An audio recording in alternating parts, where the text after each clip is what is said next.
Hello everyone. I hope everyone is doing fine. I am Kayur Polra and I'll be teaching you geography. So I am excited to connect with you through Knowledge Temple, a platform dedicated for providing quality education and mentorship for students across India. So here you will get structured learning, live lectures, mock tests, and performance-based rewards. So let us start with the today's class. So we in previous classes we have discussed about the origin of the Earth. So today we will discuss about the interior of the earth because हम देख चुके कि हमारे अर्थ का formation कैसे हुआ। तो अब हम देखेंगे कि अर्थ का इंटीरियर का फॉर्मेशन कैसे हुआ, कि अर्थ का इंटीरियर था वो कैसे बना, क्योंकि हम प्रीवियस क्लास में देख चुके कि जो अर्थ था वो पहले लिक्विड फॉर्म में था।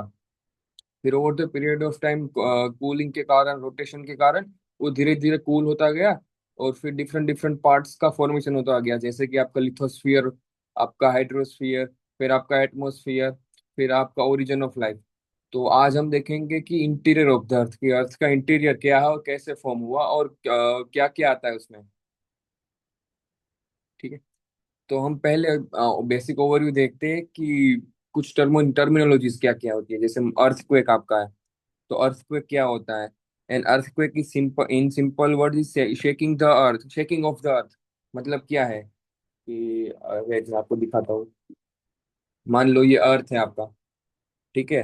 अब अर्थक्वेक क्या होगा कि जब इस ये अर्थ आपका है, जब ऐसे वाइब्रेट करेगा, जैसे ऐसे शेकिंग करेगा, तो जो शेकिंग होती है वो क्यों होती है? वो अर्थक्वेक के कारण होती है। ठीक है। It is a natural event, मतलब ये नेचुरल इवेंट भी होता है, नेचुरल इवेंट होता है। बट ये मैन मेड भी होता है, कभी कभी क्या होता है, मैन मेड अर्थक्वेक भी आ सकते हैं। वो हम देखते हैं, आगे देखेंगे कि वो कैसे होता है। It is caused due to release of energy which generates waves that travel in all directions. मतलब क्या है कि ये बहुत ज्यादा रिलीज एनर्जी रिलीज करता है, और वो जो वेव्स जनरेट करता है वो ऑल डायरेक्शन में ट्रैवल करती है, मतलब हर दिशा में वो हर डायरेक्शन में वो ट्रैवल करती है। Its magnitude is measured by Richter scale. ठीक है। तो इसका मैग्नीट्यूड हम कैसे, जैसे आपने देखा होगा कि फॉर एग्जांपल अभी रिसेंटली जब रशिया में जो अर्थक्वेक आया था आपका, वो 8.8 मैग्नीट्यूड का था। तो हमें कैसे पता चलेगा? वो हमें रिक्टर स्केल से पता चलेगा कि हाँ, रिक्टर स्केल पे वो मैग्नीट्यूड शो करता है कि हाँ 8.8 का आया है, 7.7 का है, 6 का है, कितने मैग्नीट्यूड का अर्थक्वेक आया है। जितना मैग्नीट्यूड हाई होंगे उतनी उसकी इंटेंसिटी ज्यादा होती है। And intensity is measured by Mercalli scale. मतलब जो मर्केली स्केल होती है उससे हम उसकी इंटेंसिटी मेजर कर सकते हैं कि वो कितनी इंटेंसिटी का आया है। मतलब इंटेंसिटी क्या होती है बेसिकली, जितनी इंटेंसिटी हाई होगी उतना डिस्ट्रक्शन ज्यादा होगा। जैसे आप इस इमेज में देख सकते हैं कि पूरा रोड इसका उखड़ चुका है, मतलब पूरा खराब हो चुका है, पूरा टूट चुका है। तो ये तब होता है जब ज्यादा मैग्नीट्यूड का अर्थक्वेक होता है और इंटेंसिटी बहुत ज्यादा होती है। ठीक है।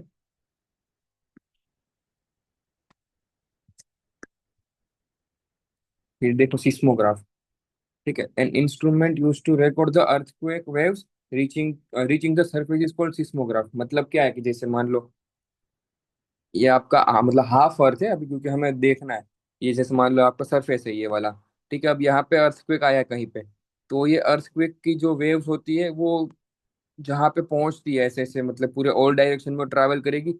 तो वो जहाँ पे पहले पहुंचेगी, वहाँ मतलब अर्थ सरफेस पे, अर्थ के सरफेस पे जब पहले पहुंचेगी, जब पहले नोटिस होगी, तो सिस्मोग्राफ के थ्रू नोटिस होती है कि ठीक है कि हाँ यहाँ से इतनी इंटेंसिटी का वो आ चुका है। तो कितना वो अर्थक्वेक आपका मेजर अर्थक्वेक है, माइनर अर्थक्वेक है, या शेलो अर्थक्वेक है, डीप अर्थक्वेक है, वो सब मेजर करते हैं बाद में। तो जो पहला फर्स्ट वेव जो आपका सरफेस पे पहुंचता है तो सिस्मोग्राफ के थ्रू पता चलता है हमें। ठीक है। फिर ये आपका देखो रिक्टर स्केल ऐसा होता है। ठीक है। Richter scale, the earthquake events are scaled either according to the magnitude or intensity. जैसे हम देख चुके कि या तो मैग्नीट्यूड का होता है और कितनी इंटेंसिटी का होता है। ठीक है। तो magnitude scale is known as the Richter scale. मतलब रिक्टर स्केल के थ्रू हम मैग्नीट्यूड मेजर कर सकते हैं और मर्केली स्केल के थ्रू इंटेंसिटी। ठीक है। अब देखते हैं source of information about the interior of the earth. ठीक है, कि इंटीरियर ऑफ द अर्थ है, मतलब इंटीरियर जो अर्थ का इंटीरियर है, तो उसके सोर्सेज क्या है, उसकी इंफॉर्मेशन में कैसे मिलेगी? तो कुछ डायरेक्ट सोर्सेज है। ठीक है। इसमें भी आई थिंक थोड़ा क्लियर नहीं होगा। ठीक है। ये आपके डायरेक्ट सोर्सेज है। ठीक है। तो देखते डायरेक्ट सोर्सेज में क्या आता है। देखो ये आपका mining, through mining activities it has been observed that the temperature and pressure increase towards the interior of the earth. मतलब माइनिंग की प्रोसेस से हमें ये पता चलता है कि जो टेम्परेचर और प्रेशर होता है वो जैसे जैसे हम अर्थ के इंटीरियर की तरफ जाते हैं सरफेस से, वहां पे इंक्रीज होता जाता है। मतलब क्या बेसिकली।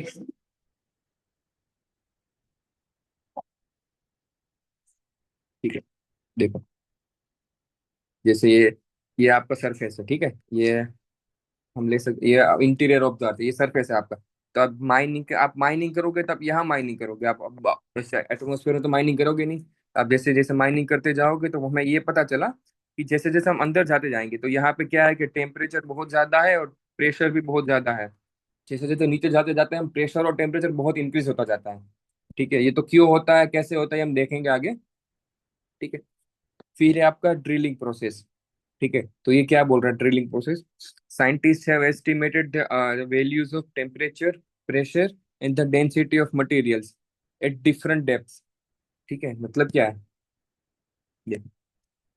ठीक है, अब मान लो ये एक डेप्थ है आपकी और ये डेप्थ है। तो साइंटिस्ट ने क्या मेजर किया ड्रिलिंग के थ्रू कि जिस जो प्रेशर यहाँ पे है, जो टेम्परेचर ये और प्रेशर यहाँ पे है, वो यहाँ पे उसके कंपेयर में जो नीचे है यहाँ पे डिफरेंट है, यहाँ पे और ज्यादा है। ठीक है, टेम्परेचर और प्रेशर, जैसे यहाँ पे ये थोड़ा सा है या, तो यहाँ पे और ज्यादा, जैसे जैसे आप डेप्थ जाते जाओगे टेम्परेचर और प्रेशर इंक्रीज होता जाता है, वो डेंसिटी वगैरह चेंज होती जाती है मटेरियल की। वो हमें मेजर किया है हमने ड्रिलिंग प्रोसेस के थ्रू। ठीक है, scientist world over are working on two major projects such as deep ocean drilling projects and integrated ocean drilling projects.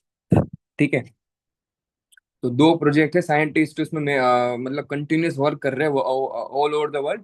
Deep ocean drilling project क्या है, मतलब डीप ओशन, आप वर्ड ब्रेक करो, deep ocean. ठीक है, तो ओशियन में हम डीप जाएंगे, वहां पे ड्रिलिंग करेंगे और वहां पे देखेंगे कि वहां पे क्या कंपोजिशन है मटेरियल का। और इंटीग्रेटेड ओशियन मतलब इन ओशियन को लग के फिर ड्रिलिंग प्रोजेक्ट। ठीक है, तो deepest drill at Kola in Arctic ocean has so far reached a depth of 12 kilometre. मतलब जो वर्ल्ड की डीपेस्ट ड्रिल है वो कहाँ पे है? वो आपकी कोला में है। ठीक है, द आर्कटिक ओशियन में 12 किलोमीटर डेप्थ है उसकी। उसके बाद जा ही नहीं, मतलब उसके नीचे नहीं जा पाए, उसके नीचे हम ड्रिलिंग नहीं कर पाए क्योंकि प्रेशर, टेम्परेचर, डेंसिटी बहुत ज्यादा मटेरियल्स की थी। ठीक है, फिर आपका एक थर्ड प्रोसेस है वोल्केनिक इरप्शन। ठीक है, let me change the pen. Okay, एक आपका वोल्केनिक इरप्शन। ठीक है, when molten material is thrown onto the surface of the earth during volcanic eruption it becomes available for analysis। मतलब क्या है, वोल्केनो आपने देखा होगा कि ऐसे होगा, कुछ ऐसे होता है और फिर ऐसे यहाँ से इससे निकलता है। तो ये मैग्मा वगैरह जो, या जो ये मैग्मा होता है, ठीक है, ये राइज करता है ऐसे, और फिर राइज करके क्या होता है, बहुत ज्यादा प्रेशर और टेम्परेचर और बहुत ज्यादा फोर्स की वजह से क्या होता है, ऐसे बाहर ऐसे उड़ता है। तो जो ये मटेरियल बाहर आता है, ठीक है, इस मटेरियल जो बाहर आता है उसको हम रिसर्च वगैरह करते हैं, उस पर स्टडी करके हम ये पता लगा सकते हैं कि जो ये मटेरियल मटेरियल जो गिरा होता है यहाँ पे, उसका कंपोजिशन क्या है।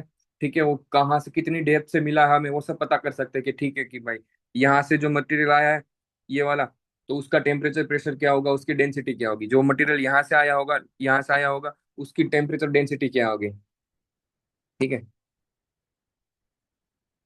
फिर है आपका इनडायरेक्ट सोर्सेज। ठीक है, कुछ इनडायरेक्ट सोर्सेज भी है। देखो, एक है laboratory experiences, when minerals and rocks process at high pressure and temperature provides many insights of the earth interior. ठीक है, मतलब क्या बोल रहा है कि जो लेबोरेटरी में क्या होता है कि जो साइंटिस्ट वगैरह होते हैं कुछ ना कुछ एक्सपेरिमेंट करते रहते हैं, उनको मतलब खाली बैठना पसंद नहीं है। जैसे हमें बहुत मजा आता है कि खाली बैठ के हम क्या करते हैं, सो जाते हैं। बट उनको खाली बैठना पसंद नहीं होता, तो कुछ ना कुछ वो एक्सपेरिमेंट करते रहता है।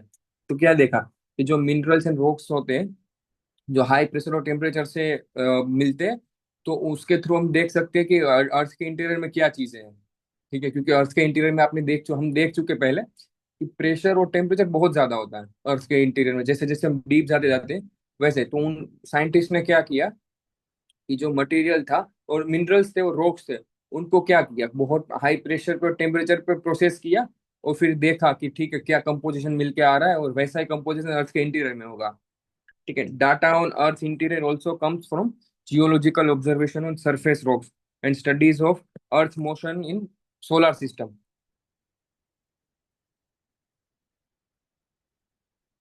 और फिर दूसरा इनडायरेक्ट सोर्स है आपका ग्रेविटेशनल फोर्स। ठीक है, it notice that gravitational force is not the same at different latitudes on the surface. ठीक है, ये मतलब क्या है, ये नोटिस किया गया है कि जो ग्रेविटेशनल फोर्स है वो जो डिफरेंट लेटीट्यूड से सरफेस के लेटीट्यूड से वहां पे डिफरेंट नहीं है, सेम है वो। It is greater near, sorry it different है, मतलब सेम नहीं है लेटीट्यूड्स पे, सारे लेटीट्यूड पे सेम नहीं है। It is greater near poles and lesser at the equator. देखते हैं हम इसको। जैसे ये है हमारा अर्थ हो गया, ठीक है, ये आपका पोल है, दोनों ये पोल है और ये आपका इक्वेटर है। तो क्या है कि जो ग्रेविटेशनल फोर्स है वो यहाँ पे बहुत ज्यादा है पोल्स पे कंपेयर टू इक्वेटर। तो इक्वेटर पे क्या है कि है बट थोड़ा कम है कंपेयर टू पोल्स। ठीक है, this type of gravity anomalies gives information about the distribution of mass of the material inside the earth। मतलब क्या है कि जो अर्थ के इनसाइड इनसाइड पे जो मटेरियल का जो डिस्ट्रीब्यूशन है वो हमें इससे पता चलता है कि ठीक है कि अर्थ के जो पोल्स की तरफ होगा, जैसे जैसे हम नीचे जाते जाएंगे तो डेंसिटी वगैरह बढ़ती है, टेम्परेचर बढ़ता है, ग्रेविटेशनल फोर्स भी बढ़ता होगा, क्योंकि जैसे जैसे पोल की तरफ जाते हैं तो वहां पे ग्रेविटेशनल फोर्स क्या है, ज्यादा है, और जैसे हम इक्वेटर पे आते हैं तो वहां पे ग्रेविटेशनल फोर्स कम है। ठीक है, फिर है आपका थर्ड इनडायरेक्ट सोर्स है आपका मीटियोर्स। ठीक है, it has been studied that material and structure found in the meteors is similar to the that of अर्थ।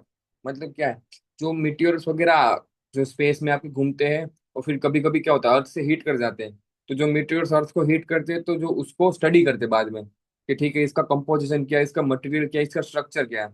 तो हमें ये पता चला है कि जो कंपोजिशन मटेरियल स्ट्रक्चर जो मीटियोर्स का है वो अर्थ का भी सिमिलर है।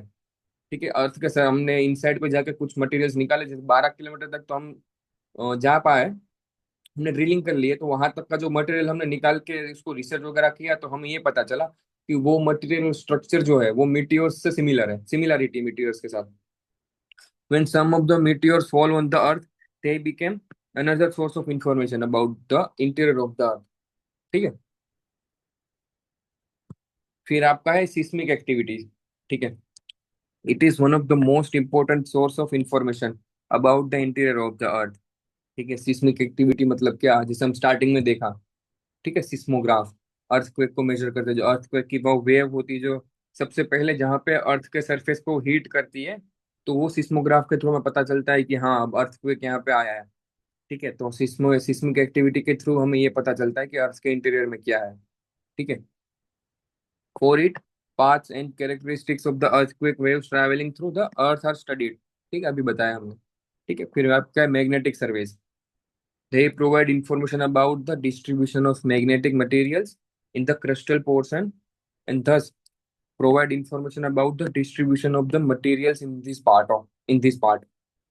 ठीक है, मतलब क्या मैग्नेटिक सर्वेज आप डिफरेंट डिफरेंट करते हैं तो उसके थ्रू हमें ये पता चलता है कि ठीक है जो इन्फॉर्मेशन प्रोवाइड हमें मिलती है तो उससे ही पता चलता है कि अर्थ के इंटीरियर में क्या क्या मटेरियल्स हैं और उसका कंपोजिशन क्या है। ठीक है,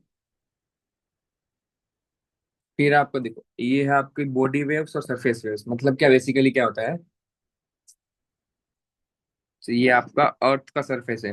अब मान लो यहाँ पे कोई अर्थक्वेक आया है, ठीक है, इतनी डेप्थ पे अर्थ के सरफेस पे, तो कुछ वे ऐसे ऐसे वेव्स जाएगी, सारी वेव सारी ऐसे डायरेक्शन में निकलेगी, जो वेव्स यहाँ पे पहुंचेगी, ठीक है, वो सिस्मोग्राफ पे तुम्हें पता चलेगा कि हाँ ठीक है अर्थक्वेक आया। तो इसमें दो टाइप्स वेव होती है, एक बॉडी वेव और एक सरफेस वेव। ठीक है, तो देखते हैं कि बॉडी वेव क्या होती है और सरफेस वेव क्या होती है। देखो body waves, these are generated due to the release of energy at the focus। ठीक है, ये है आपका यहाँ पे फोकस। ठीक है, तो इससे जो एनर्जी ऐसे निकलती है, जो वेव्स निकलती है, ठीक है, वो आपकी बॉडी वेव्स होती है। ठीक है, वो हर डायरेक्शन में मूव करेगी। ठीक है, they move in all directions travelling through body of the earth. ठीक है, मतलब ये आपका अर्थ की बॉडी है। ठीक है, जैसे ये आपकी अर्थ का इंटीरियर आपके अर्थ की बॉडी है, तो हर डायरेक्शन में वो मूव करेगी। ठीक है, these are less destructive than the surface wave. मतलब क्या है कि ये लेस डिस्ट्रक्टिव है, क्यों, क्योंकि ये अर्थ के अंदर ही रहेगी, अंदर ही ट्रैवल करेगी, ये सरफेस तक नहीं आएगी, सरफेस पे नहीं पहुंचेगी, इसलिए बाहर डिस्ट्रक्शन होगा नहीं इतना। ठीक है, अब देखते हैं सरफेस पे। The body waves interact with the surface rocks and generate new set of waves called surface wave. मतलब क्या, देखो ये आपकी बॉडी वेव्स थी। अब मान लो यहाँ पे कोई रॉक वगैरह है, ठीक है। तो क्या होगा कि जो ये वेव्स होगी आपकी बॉडी वेव, ये यहाँ पे भी हिट करेगी। तो यहाँ पे जब हिट करेगी तो नई वेव फॉर्म होगी, वो आपकी सरफेस वेव बन जाएगी। वो यहीं पे ऐसे सरफेस पे वो मूव करने लग जाएगी फिर। ठीक है। So this wave move along the surface. ठीक है। देखा हमने, सरफेस से मूव, सरफेस को लग के मूव करने लगेगी, सरफेस के साथ मूव करेगी। ठीक है। दिस वेव और मोर डिस्ट्रक्शन। ठीक है, कि मोर डिस्ट्रक्शन मतलब ये ज्यादा वायलेंट होगी, डिस्ट्रक्शन ज्यादा करेगी। ठीक है। जब हम देखते हैं कि जो अर्थक्वेक वगैरह आता है, जो डिस्ट्रक्शन होता है, बिल्डिंग गिर जाती है, तो वो इस सरफेस वेव की वजह से गिरती है। ठीक है। अब फिर देखते हैं प्राइमरी वेव्स और सेकेंडरी वेव्स। हम देख चुके बॉडी वेव्स और सरफेस वेव क्या होती है, अब उसमें भी होता है प्राइमरी वेव्स और सेकेंडरी वेव। तो देखते हैं प्राइमरी वेव्स क्या होती है और secondary waves. So these are called P waves, और सेकेंडरी वेव्स होती है उसको एस वेव बोलते हैं। ठीक है। स्पीड के बारे, स्पीड क्या होती है। These move faster and here the first to arrive at the surface। मतलब क्या है कि जो आपकी प्राइमरी वेव्स होती है वो सरफेस पे सबसे पहले पहुंचती है और फास्ट, ये सॉरी, फास्ट मूव करती है और सरफेस पे पहले पहुंचेगी ये। और sir secondary waves these arrive at the surface with the some time later, मतलब कुछ टाइम के बाद पहुंचेगी, इसलिए इसको सेकेंडरी वेव बोलते हैं। और बाकी को वैसा नहीं है कि हाँ प्राइमरी वेव्स क्या। जो प्राइमरी वेव इसलिए बोलते हैं कि वो पहले पहुंच जाती है सरफेस पे और फास्ट होती है। और सेकेंडरी वेव क्या है, थोड़ी लेट पहुंचती है, स्लो होती है। ठीक है। अब शेडो जोन। ठीक है। The shadow zone of P wave is much smaller than that of S wave. ठीक है। तो the shadow zone of S wave is much larger than P wave. ठीक है। अब देखते शेडो जोन क्या होता है। देखो, ये आपका इंटीरियर ऑफ द अर्थ है। ठीक है। अब इनर कोर है ये आपका कोर हो गया। ठीक है। तो अब यहाँ पे मान लो को यहाँ पे ये एपी सेंटर है। ठीक है। तो जो वेव स्टार्ट होगी, जनरेट होगी, तो वो कुछ सारे हर डायरेक्शन में जाएगी ऐसे ऐसे। Late me change the colour.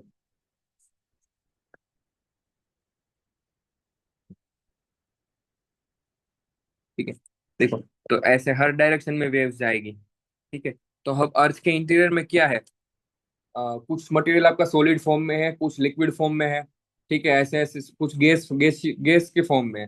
तो क्या होगा कि जो आपकी पी वेव होगी वो सारे क्या बोलते हैं, सारे जो सॉलिड, लिक्विड और गैस, तीनों से पास हो सकते हैं, तीनों पार्ट से पास हो सकती है। बट जो आपकी सेकेंडरी वेव होती है वो सिर्फ आपकी सॉलिड से पास हो सकती है। ठीक है। तो आप देख सकते हैं, देखो, सॉरी, सॉलिड से पास नहीं हो सकती। तो देखो, आपकी ये पी वेव का शेडो जोन आपका इतना ही है। ठीक है।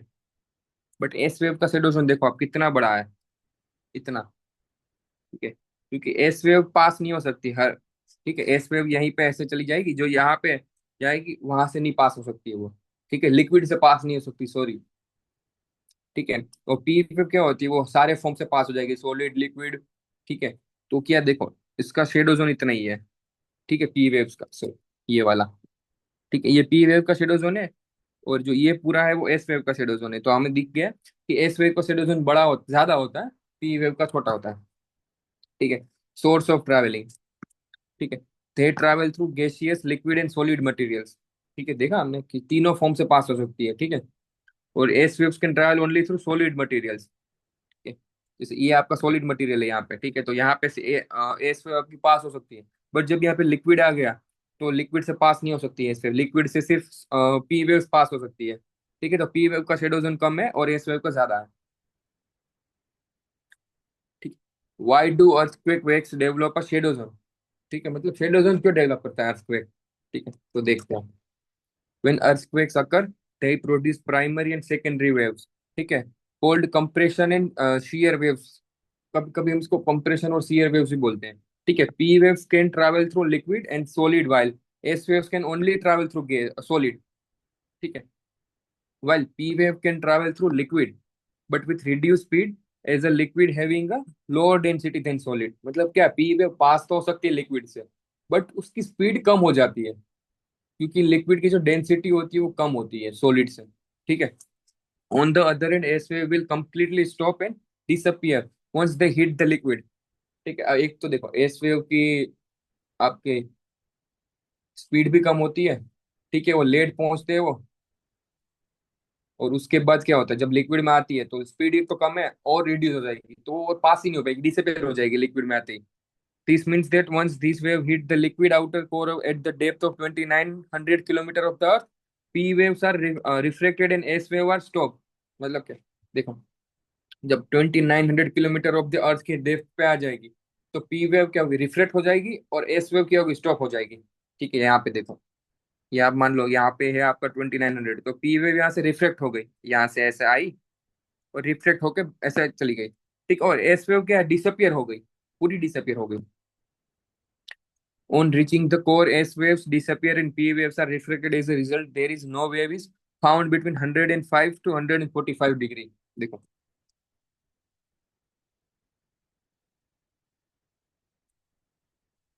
ये आपका 105 है, और ये आपका 140 है। ठीक है, तो इसके बीच में आपको कोई वेव नहीं दिखेगी।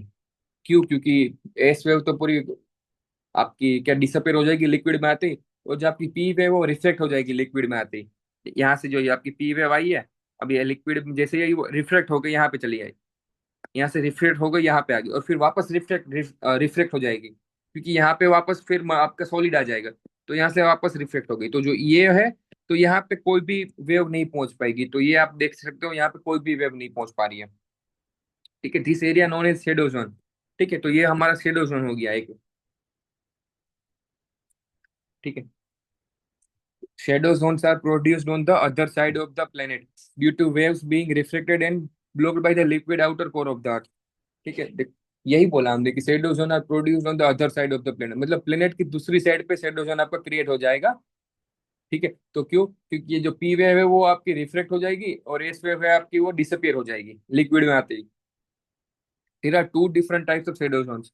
The P wave shadow zone is 105 to 140 degrees, and S wave shadow zone 105 to 105। ठीक है, तो ये वाला है, ये आपका पी वेव का शेडो जोन हो गया 105 to 140। जो आपका एस वेव का शेडो जोन है वो यहाँ से लेके पूरा यहाँ तक का है। ये वाला पूरा, ये वाला जो है, ये वाला आपका एस वेव का शेडो जोन है 105 to 105 डिग्री। ठीक है,